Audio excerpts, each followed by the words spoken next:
Bismillahirrahmanirrahim. Assalamualaikum warahmatullahi wabarakatuh. Okey, jadi hari ini kita sambung kepada blok ekonomi dan penjajahan perdagangan. Okey, kita tengok definisi blok ekonomi apa dia. Okey, kalau sebut blok macam kat sekolah lah. Ada blok A, blok B, blok C. Okey, jadi kita tengok ya.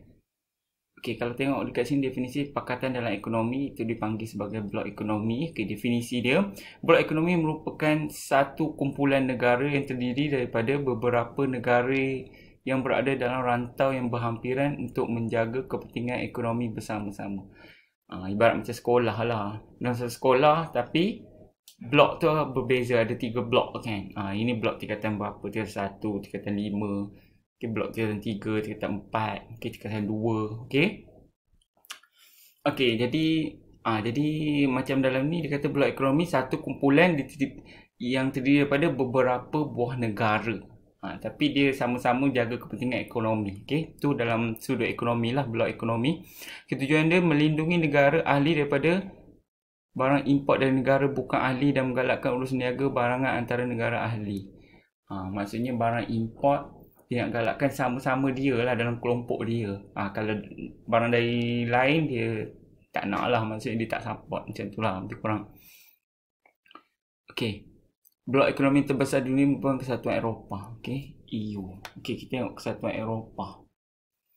Okey, satu kesatuan antarabangsa yang dianggotai oleh kebanyakan negara Eropah. Okey, tu EU. EU tu kan bertujuan mengimbangi kekuatan ekonomi Amerika Syarikat dan Jepun yang sukar digugat oleh mana-mana negara. Okey, sebab tu kalau tengok Amerika, Jepun, okey, dia negara dia, ekonomi dia kukuh lah, lebih kukuh lah. Okey, sebab tu mata wang dia lebih besar. Okey, objektif dia tengok kat sini. Okey, ni semua fakta. Menghapuskan duty custom dalam kalangan negara anggota, menggalakkan urusan perdagangan dijalankan secara bebas, mewujudkan kebebasan aliran modal dalam kalangan negara anggota, menyelaraskan dasar keuangan dan fiskal dalam kalangan negara anggota dan menggalakkan perkembangan aktiviti ekonomi antara negara anggota. Okey. So kalau ambil yang senang contoh ni lah. Sebab ini lebih pada perniagaan, menggalakkan urusan perdagangan antara dia lah, lebih bebas. Lepas tu yang senang juga, lihat ingat dua pun okey dah. Menggalakkan perkembangan aktiviti ekonomi. Kalau rasa yang lain susah, tapi kalau lagi banyak ingat lagi bagus. Okey. So kita pergi perjanjian perdagangan. Kita tengok apa definisi dia. Perjanjian perdagangan merupakan perjanjian yang ditangani oleh dua atau lebih negara atau persetujuan bagi syarat sekatan perdagangan antarabangsa. Okey. Okey, kawasan perdagangan bebas ASEAN ataupun AFTA. Okey. Tahun lepas objektifnya tahun lepas atau 2 tahun lepas ada masuk berkait dengan AFTA, tapi dia fakta je lah kan, kena ingat. Contohnya objektif dia apa kan? Meningkatkan daya saing ASEAN. Ingat, bukan nak ingat semua pun, ingat yang pendek-pendek je. Okey, ada je sikit dia memang bagi markah. Menarik kemasukan pelaburan langsung asing, mengembangkan jumlah perdagangan intra-ASEAN ataupun meluaskan pasaran. Tulis meluaskan pasaran pun boleh. Persaingan menguasai pasaran terbuka, skala pengeluaran yang besar. Okey, itu antara dia objektif AFTA. Okey, AFTA kawasan perdagangan bebas ASEAN ya. Maksudnya perniagaan yang bebas lah antara satu sama lain. Okay, kita pergi pada kesan positif blok ekonomi. Bagus tak blok ekonomi ni? Okay, kalau ikut dari sudut definisi tadi, baguslah sebab dia jaga kepentingan ekonomi sama-sama geng dia lah maksudnya. Okay, menggalakkan pemindahan teknologi sebab sama-sama dia boleh tukar teknologi, peluasan pasaran, mobiliti modal dan tenaga kerja. Seterusnya peningkatan pelaburan langsung asing, pertambahan peluang pekerjaan, peningkatan daya saing negara dan kualiti barangan, perkongsian sumber tenaga dan bahan mentah, penjagaan alam sekitar. Yang ni cikgu rasa tahun lepas masuk soalan ni. Dia tanya kesan positif. Ni sebenarnya kalau awak faham maksud blok ekonomi tu, awak ingat macam blok sekolah sama-sama nak jaga kan, hubungan baik, macam tu lah. Okay, dia lebih kepada, tapi ni dari sudut ekonomi ya, nak jaga kepentingan ekonomi, nak luaskan pasaran, boleh dapat peluang pekerjaan, okay, sebab dia boleh bekerja dekat negara antara sama-sama dia, okay. Ingat je mana yang mudah saja dalam ni ya. Okey. Kesan negatif, walaupun bagaimanapun dia ada juga yang negatif. Kegawatan ekonomi. Kalau berlaku pun banyaklah. Okey, kena tanggung sama-sama. Tekanan ekonomi dan bebanan hidup golongan miskin masih ada juga. Corak penjajahan baru ekonomi, masalah lambakan barang, mungkin terlalu banyak barang. Mungkin sama-sama negara tu ada jual benda yang sama, so terjadi juga lambakan barang.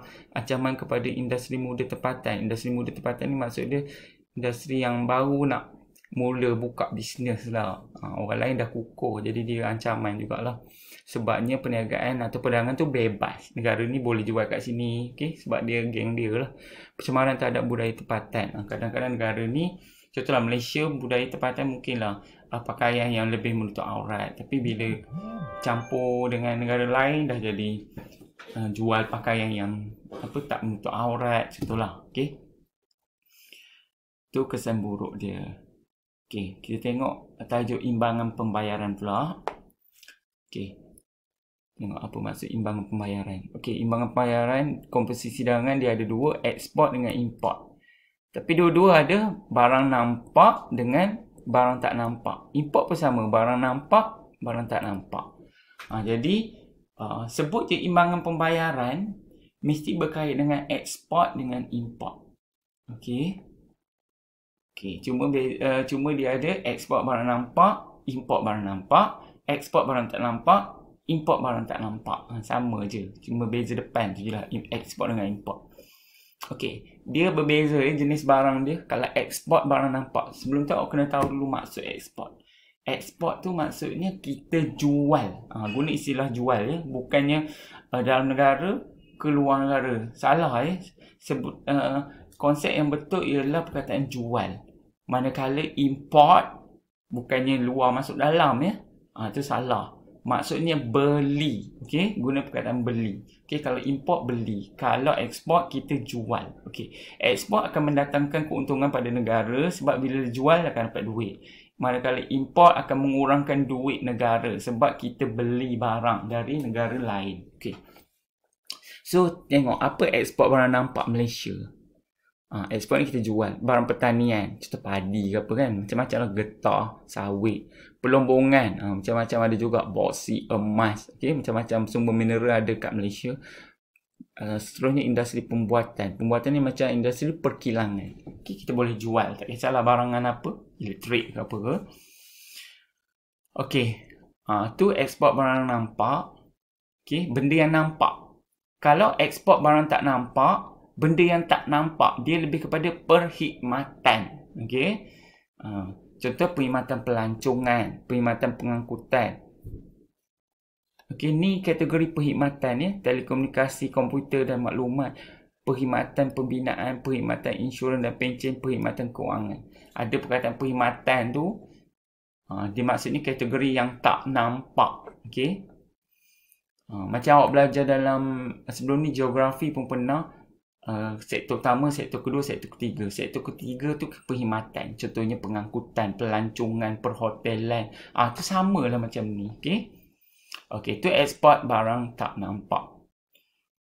Okey, ada lagi, tak habis lagi. Perkhidmatan perkilangan, bayaran penggunaan harta intelek, perkhidmatan peribadi, budaya dan rekreasi. Okey, seterusnya kita pergi import barang nampak. Import ni kita, macam cikgu cakap tadi, kita beli. Okey, barang nampak yang kita nampak kita beli, barang pengantara. Okey, kalau tengok sini barang pengantara, barang separuh siap lah. Contohnya kita beli tepung.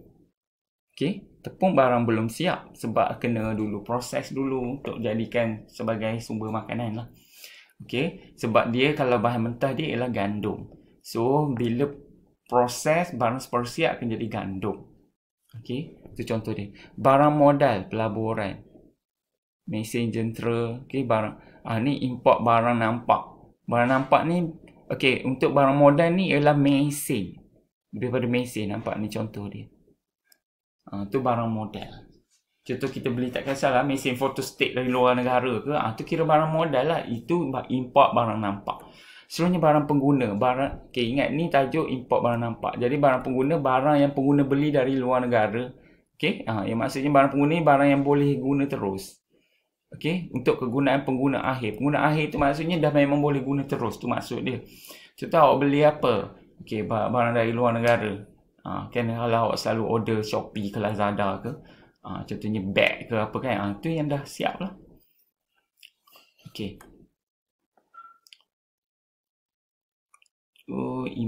Import barang tak nampak. Okey, tadi import barang nampak, ni import barang tak nampak. Sama je lebih kurang macam tadi yang ekspor barang tak nampak. Nampak? Pelancongan, pengangkutan, telekomunikasi, pembinaan, insurans, perkhidmatan keuangan, perkhidmatan peribadi, perkhidmatan perkilangan, bayaran penggunaan harta intelek. Okey? Okey, item yang sama tapi situasi yang berbeza. Nanti untuk next class cikgu akan terangkan apa beza walaupun dia beza dia import dengan ekspor, tapi yang tak nampak dengan nampak tu item dia lebih kurang sama. Okey, benda tu sama tapi dia ada beza mengikut situasi. Nanti cikgu terangkan. Okey, untuk next class nanti kita sambung kepada imbangan pembayaran. Okey, kita stop sampai sini. Okey, jadi terima kasih. Assalamualaikum.